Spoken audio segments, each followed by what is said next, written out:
And it's from that vantage point that we have written the book End Times in Real Time.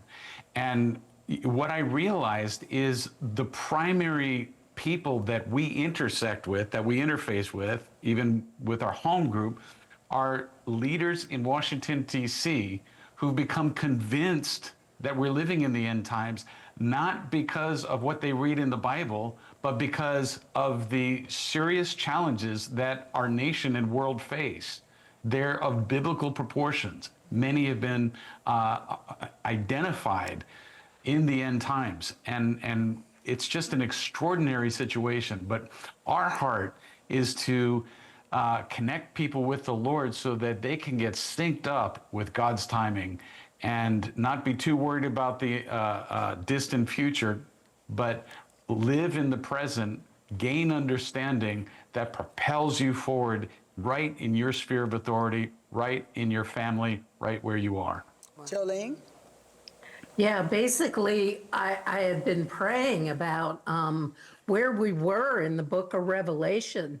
I've studied it for a long, long time. And I was just questioning God about there's so much going on in the world today.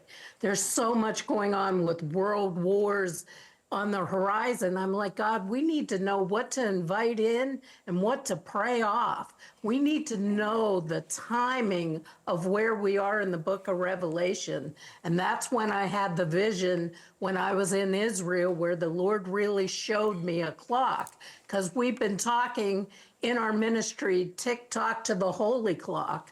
Let's get on God's holy clock and God's holy timing. Yeah. And that's what I was praying into when I actually had the vision. Let me Jolene ask had this this. vision. Oh, sorry, go ahead. Well, I'm just thinking about Scott Turner, who is over HUD, the Secretary of HUD. They're in the White House administration. We don't make our conversations so much political, more spiritual.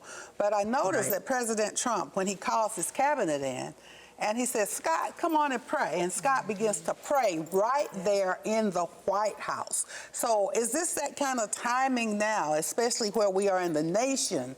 Is there an awareness a little bit more about how much people actually need God? I mean, go ahead, though. You said you had a vision. I didn't mean to cut you off. No, but no, I'm just no, thinking it's about totally- that question. Yeah. It's totally fine to answer that. I think in a lot of ways, with Trump's assassination attempt, the whole world started to point their eyes towards international and the Lord intervening in such an immaculate way